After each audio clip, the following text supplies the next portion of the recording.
What up? Today we're going to be talking about my top 10 albums of 2023, and this actually finishes off my 3 lists for the year, so we can finally move on to some new content. But with that being said, without further ado, here is my list. But first, let's go through some honorable mentions. Okay, so the first honorable mention on my list is FrankJavCee Sped Up. This project is exactly what it says it is. It's a FrankJavCee song Sped Up. And honestly, I wasn't really that big of a fan of the trend of just speeding up songs and re-uploading them, but this album is like the exception to me. Because not only are they just sped up, a majority of the songs are actually completely remixed. And honestly, it's just really sick because every single song transitions into each other, giving this remix album its own personality. This album also acts as a really good sampler for like all of FrankJavCee's discography because of how many songs are on this project that date all the way back to like 2017. So if you've ever been interested in Frank, I would really recommend checking out this project specifically. Generational Curse is the debut album from the up-and-coming Los Angeles-based rapper ICECOLDBISHOP. After hearing track 6, Focus, and his feature on Denzel Curry's recent single, Ice Cold Cell Freestyle, I knew I needed to delve more further into his catalog, and this project was the perfect full introduction I could have asked for. This 13-track and 13-minute project is a concept album that explores the daily gang life in the streets of South Central Los Angeles, creating a story for the listener to follow through skits scattered throughout the track list. I can best describe ICECOLDBISHOP as a mixture between To Pimp a Butterfly era Kendrick Lamar with the production, writing, and skits, and Atrocity Exhibition era Danny Brown, most notably in his abundance of different vocal deliveries and ad-libs. So that's not to compare or anything because ICECOLDBISHOP has his own unique style that I love so much. ICECOLDBISHOP is able to cohesively blend jazz rap, trap, and R&B together under the umbrella of Generational Curse, even with no features, which is just impressive because he was known for his features before. The pure ambition in the concept, production, and raps that ICECOLDBISHOP shows here makes for one of the best debut albums I have ever heard. I'm just really looking forward to whatever ICECOLDBISHOP does next. Ooh Baby is the 14-track album that marks Big Bill's first release since leaving the city of Chicago, and marks this album as sort of a transitional project documenting his move to Pennsylvania. This self-produced project discusses topics of Big Bill's dating, work, and at-home life. This album sees Big Bill never slowing down with the energy from track to track, as every song, besides 2 of them, are under 2 minutes long. This is a nice experimental change of pace that we haven't seen from Big Bill on any other project before this. Plus we get more songs out of it, which I think makes up for the short runtime. The production on this album is reminiscent of like Nujabes bass and early Kanye, with a mixture of some dance and EDM elements surprisingly, shown off in the lead single, Rules for Dates. We get a glimpse into Big Bill's personal life on the outro track, Worst Snow Ever Live, where he performs a song to his group of kids that he taught as a teacher. Ooh Baby is an interesting and refreshing next step in Big Bill's career and deserves a quick listen. FULLMETAL KAIJU is Kill Bill the Rapper's return to form and provides a nostalgic listen that reminds me of previous work from the pre-drop season days, while still providing a bunch of new material to keep the fans fed. Kill Bill the Rapper presents this album as a Sega Saturn game, which sets up an interesting aesthetic for this project that Kill Bill manages to follow, especially with the glitchy production on tracks like All Dungeons No Doors and Let's Bounce. On FULLMETAL KAIJU, Kill Bill opens up to the listener about his life and mental state, most notably on tracks like Vision, Scales, and my favorite Kill Bill the Rapper song of all time, Nursing Homes Terrify Me. The features from the fellow X Society members Square and Rav are fitting on this project, with Square providing a really experimental delivery that he's only done a couple of times before on Take It and Run, with Rav coming through on the outro track Simple for some fan service to deliver a solid and personal verse to send off the album. This 13-track, 30-minute venture from Bill makes for a fun, bouncy, and depressing collection of songs that sees him really experimenting with the sound without compromising his normal style, making for such a refreshing installation in his catalog. And Then You Pray For Me is the new album from Westside Gunn, and allegedly it's his last full-length project, according to him. Who knows? Riding off the high of the peak of his career after appearing on Travis Scott's Utopia and Kanye West's Donda, Westside Gunn knew that all eyes would be on him for his next release, so naturally he decided to bring us a sequel to his critically acclaimed 2020 project, Pray for Paris. This project is a whopping 21 tracks long, coming out to a total length of 1 hour and 21 minutes. However, throughout this feature film, we are met with a total of 37 collaborations between the features and producers. While Westside Gunn flexes his curator muscles, he gives us an album that is stylistically pretty different from its predecessor, noticeably with the amount of trap songs opposed to boom bap and sample loops. I think this change would have been more accepted by the general public if every trap song wasn't like over 5 minutes long for some reason. A lot of tracks here can really drag, but at their core, every song is good. I even like LL Bullgun, I know. Even with all the collaborations, the best moments on this project come from Westside Gunn himself. It really feels like he put his all into his verses, knowing it'll be his last project. I'd say that that's impressive, but it's honestly kind of just par for the course with Westside Gunn. And Then You Pray For Me creates its own world while complementing its sister project respectfully, and providing a solid send-off to Westside Gunn's career, but I really would prefer if Michelle Records came out. But yeah, that's actually literally the last honorable mention on my list, and now we actually actually are able to move into the top 10 albums of 2023. Isn't that crazy? Here's the number 10 spot. Please believe him.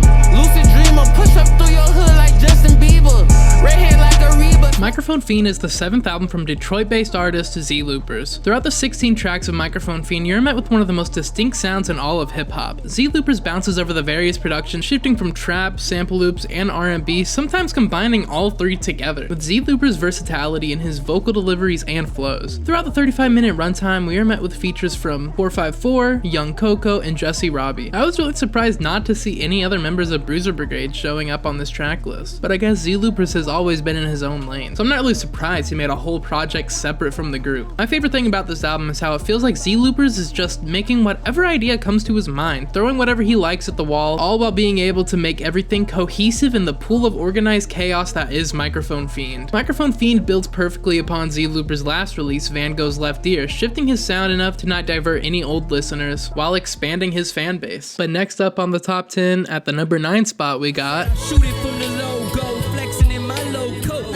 Coast to coast to double my growth. Fuck your pro. Skate Home is 23 minutes and 43 seconds full of extravagant beats, all self-produced by Gritfall, with fellow Bakers Club member and founder Raz Fresco coming in to mix and master this project, giving it that distinct Bakers Club sound. As well as Raz Fresco mixing the project, he also has 2 feature appearances on the lead single for this project, Taking Your Time, and the title track, Skate Home, really giving his full co-sign to the up-and-coming Gritfall. Hearing this album, it feels like listening to someone who's been working at their craft, living through real shit for years. But Gritfall's age of 17 makes this project all the more impressive. Gritfall's wisdom is made apparent throughout the 14 tracks, with the flows, sample choices, and his self-reflective lyrics all coming together to give a perfect introduction to Gritfall and his character. Skate Home was the first Bakers Club album I have ever heard, and has made me more excited to delve further into the group as a whole, especially with another album from Gritfall being his jazz rap collab album with Millwood that was released in 2023 exclusively on the Bakers Club website for $20, like teasing me, like I want to listen to that, but like I need $20, so like can anyone spot me a 20? And now it's time to move on to our number 8 spot. Drop in the middle of the roll up, stop. Need all eyes on me. Told 2 Glocks, 2 Pac, 2 pops, 2 shots, do block in a hot. Stairway to Heaven was the next major release from Aerospace, with it being their most unique project to date. Stairway to Heaven was originally a project that was going to be released through singles once a month over the course of the year. With that in mind, Aerospace has been experimenting with new sounds and genres since the release of his last record in 2022, You're a Liar and You Suck, Who Would Love You. This project feels like a blend of a bunch of old elements from his last project and Volume 4, mixed with a bunch of whole new efforts from Aerospace. Aerospace continues to secure their spot as one of the best rappers in the underground, constantly experimenting with their sound, while never switching it up too much to keep everything refreshing. Stairway to Heaven is a project that touches on very personal topics to Aerospace, while having a very healthy balance of turn-up tracks that help with the replayability of this album. And next up at the number 7 spot, I have another album that I could just not stop replaying. Throw my money in the air, then fall back in the wreckage. I said I'm better, man, I swear ain't no reason to check it. On Stellar, ItsDisbelief takes us on a journey through the universe, hopping from planet to planet, showing us new styles and opening up along the way. This 14-track album is also hosting a whopping 14 features, which all work really well to tie each track together, with my most notable ones being Ben Beal, Lucian, and Cake in the form of their duo Vinyl Cat. ItsDisbelief opens up Stellar with the cinematic intro track Nerves, where he dives deep into his perception of the world, which really sets up the tone of this project really well, as a lot of the other tracks revolve around the idea of earthly struggles as well, while still sounding out of this world. I don't know how Dis is so good at getting features that will go all out for him. Like, there is not a single miss from a feature on this project, or any other ItsDisbelief project. He just always has the best energy going into his song and knows how to pick the perfect beat for the perfect person. From plug to trap to boom bap, ItsDisbelief shows off his pure skill in his best album to date. Also, if you purchase this project on Bandcamp, you'll get a plethora of bonus tracks as well as an alternate cover art. Another little fun fact about this project is that I actually made the streaming cover art too, so that's cool. But anyways, let's move on to the number 6 spot. This shit is fun for me. Catch you move right under you.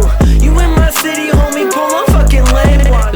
Deluxe has such a unique sound and atmosphere, with it combining a bunch of different genres and putting it together in a really cohesive way. Robin's Ghost goes from a trap banger with ItsDisbelief on Attack on E-Corp to an indie rock song with Mondo the Alien on Hey Bestie, then to an aggressive industrial sounding track with Greenlight. These examples are all mixed in with Robin's normal post-lo-fi style. On this project, we see Robin really getting personal in some tracks, speaking on topics of their family, identity, and self-confidence, opening up to the audience more than we've ever ever seen from Robin at the time. The variety with the flow in this 30-minute project might be Deluxe's best aspect in my opinion. Deluxe is also available for purchase on Bandcamp and adds an extra bonus track that is produced by an OG Kaiju Highway member, Ren, that acts as an alternative outro. I really think Robin is introducing a lot of different styles in this project that are gonna be pretty important in the future, and I think you guys should honestly tap in now while you can. But anyways, we made it halfway through the video, so like we're at the number 5 spot now, so check it out. I keep myself on silent, my pockets well less than my mileage, that's me being honest, shit that we need to acknowledge. For Tobacco Use Only is a project going into Roberto's experiences with being a victim of the war on drugs, with references on his dependence on substances to survive mentally and physically. The topics that Roberto jumps in between on this project range from discovering his self-worth on track 4, Gold Teeth with Amari Aman, toxic ex-relationships on track 6, Violent, and his relationship with his mother after being arrested on the outro track, Mama with Jay Hill. Roberto also gives us the pleasure of going into deep detail on what every track on this album is about and means to him on the For Tobacco Use Only Bandcamp page, giving extra context to songs that may have needed it to dig below the first layer of it. For example, the songs Ayo and What It Is are sister songs, as What It Is follows one of the characters presented in Ayo. For Tobacco Use Only is a beautiful painting of Roberto's mind and mental state from the 2 years since this album started production. But now it's time for the number 4 spot, coming in right now. Is present when the player needs a quiver of needles, or when the enemy is rabid and they expect you to seal him across the... How to Capture Playful is a 2023 collab album between Ruby Yacht members Pink Navel and Kenny Segal. This project does exactly what the title says, capturing Playful. How to Capture Playful is the renaissance of nerdcore hip-hop, doing it in a new and unique way, combining silly fun songs like Character Select and serious tracks like the existential Poet Gang Playing Cards, under one umbrella using quote-unquote nerd terminology and references for every type of song Pink Navel makes. Kenny Segal's production on this project is on a whole other level. The production on this project is experimental as it utilizes video game sounds and sound fonts and mixes it with Kenny's boom bap production, which isn't like an idea that's unique to them, but I think they've done it the best out of anyone else that's been trying that. Pink Navel's delivery is the main appeal of this project for me. It's so fun listening to Pink Navel's one-of-a-kind voice flowing and singing in the most unique pocket I've heard all year. You may be put off by it at first, but that's kind of the point, because it draws you back in, it gets you thinking, it's cool. But the catchiness of Pink Navel's writing and performance will get you to come back to this project over and over again. But now it's time for the top 3 albums of 2023.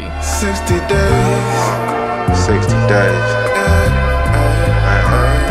The Great Escape is the full-length album by the West Coast native Larry June and legendary producer, The Alchemist. Larry's laid-back delivery and flow complements the production, as this album sees Larry June flowing over some of The Alchemist's most atmospheric beats to date. Throughout the 15-song, 45-minute runtime, we were greeted with a surprise lineup of features ranging from the mainstream artists like Big Sean, Ty Dolla $ign, and Wiz Khalifa, to underground and rap legends like Slum Village, Action Bronson, and Joey Badass. And most notably on track 13, 60 Days, we were blessed with a verse from The Alchemist himself, which we don't really see that often. The subject matter on this album ranges from how Larry June garnered his success, the troubles of his past, what his life is like now, and much more. This album shows that Larry June's writing abilities aren't limited to just meaningful verses, as we see this project providing catchy hook after catchy hook. This album is a musical pep talk that never becomes overbearing while throwing you into an audible road trip watching the sunset over the West Coast. But after 3 comes 2, and 2 is the next spot on our list. No, this ain't what you want. Fuck y'all niggas, I feel like Papa John. Left straight to the... Scaring the Hose Volume 0 is the collab album between JPEGMAFIA and Danny Brown that sees both Peggy and Danny diving headfirst into a new brash and abrasive sound that they teetered on with previous projects. The chemistry between these two seeps through the cracks throughout the 14 tracks. The production on this album was also done completely by Peggy with an SP404 Mark II, which is made apparent by how gritty and hands-on this album feels. The sample choices on this project are all over the place, like on track 5 Fentanyl Tester, where Milkshake by Khalees gets a full-on acapella flip on the back end of it. This 36-minute onslaught of top-tier lyricism shows off Danny Brown and JPEGMAFIA's ability to craft witty and lyrically dense quotables on each and every song on this project. Speaking of the technical abilities shown off on this album, these abilities were turned to the max with the only feature on this album, Red Veil, on track 9, Kingdom Hearts Key. I really do think this feature is going to be marked as a notable point in Red Veil's career, especially with dropping Black Enough with JPEGMAFIA, not much later. With this project originally being quietly announced in passing on the Danny Brown show Creepshow back in the summer of 2022, I knew this dream collab would provide a future classic. And I honestly think I was right. This shit's amazing. I still like it, even though Twitter doesn't like it anymore, I guess. And then now, finally, at the #1 spot, we have my favorite album of 2023. Yeah, now what the fuck is the issue? It's my shot, it won't miss you. You know we really get it in. Creepshow Volume 0 is the third album by creepysusie. I don't really even know where to start talking about with this album, as there are just too many things that I like about it to even begin. So I'm just gonna start with the presentation of this album. The cover art boasts a beautiful drawing that makes you question what you're even looking at, with the creepysusie logo, nicotine warning, and parental advisory sticker in the bottom 2 corners. That Susie fits into almost every one of her cover arts. The art made me really curious of how the album was going to actually sound. When I listened to the record scratches, the weird sample loops, the producer tags, and the most interesting rap voice I think I've like ever heard, everything clicked for me. I remember specifically I was listening to Black Magic in bed. I was like, oh, I get it now. This just makes sense. This is like the best thing ever. This album is a journey from front to back with everything flowing together perfectly, with this being because of the actual format of the track list. It starts out with the spoken word intro, transitioning into a couple of hype songs introducing you to who Susie is on the mic and on production, especially because like all the vocal samples that they use at the beginning of Joe Cool, those samples just tell you who Susie is. That's so unique. I love it. I can't believe how much personality is just in the record scratches. After that, we go to Welcome to Volume 0, which acts as like a real intro to the album, sitting the listener down, preparing them for the next 9 tracks to then play a spoken word outro. But then you look and it's like, wait, this isn't even the outro of the album, because you're just met with 4 more tracks with a grandiose outro track, Mega Flare, on top of that. The format of this album feels like I'm at a concert. Like I get there and I'm like waiting for the show to start, and then they perform 2 songs and then they like talk to the audience. I don't know. That's just how my brain perceives it. I know it's kind of not probably what anyone else thinks, but for me, that makes this cooler. And me being able to visualize that is like kind of a testament to how much personality is just in every aspect of this album. From the writing to the production to the record scratches, everything is coming from creepysusie, with the exception for the 9 total features scattered through this 19-track runtime. Every single feature fits perfectly over the beat Susie crafted for them. And a crazy part about the features on this album is that the first verse on the album is from a feature. And like a lot of them have the features take up more time than Susie and go before her, but you can tell this decision was not made out of laziness. It's just like Susie's vision for the song. I just think that's pretty cool personally. You can just tell everything is thought out with this project, and I just see the vision perfectly, I feel like. Creepshow Volume 0 also has a bonus track on creepysusie's Bandcamp page that sees her rapping for 7 minutes over different beats from The Alchemist and Conductor Williams, even taking her shot at flipping the iconic sample from MF Doom's One Beer, making up for like 5 different songs in the bonus track. It's pretty cool. You should go buy this project on Bandcamp. It's so sick. But everything about this project screams hip-hop, and that's literally why I love it. It's just a love letter to the genre and the community that she's in, with creepysusie bringing her own unique style to the table. Creepshow Volume 0 is nowhere close to the end of Susie's musical journey, as she has already dropped 3 projects since this one, with all of them being the quality that you would come to expect from her. But yeah, that's it for my list this year. I hope you guys liked it. I hope you agreed with it. I hope you guys are like checking out some albums or something. I don't know, that'd be pretty cool. I'm trying to put you guys on. Anyways, see you guys later.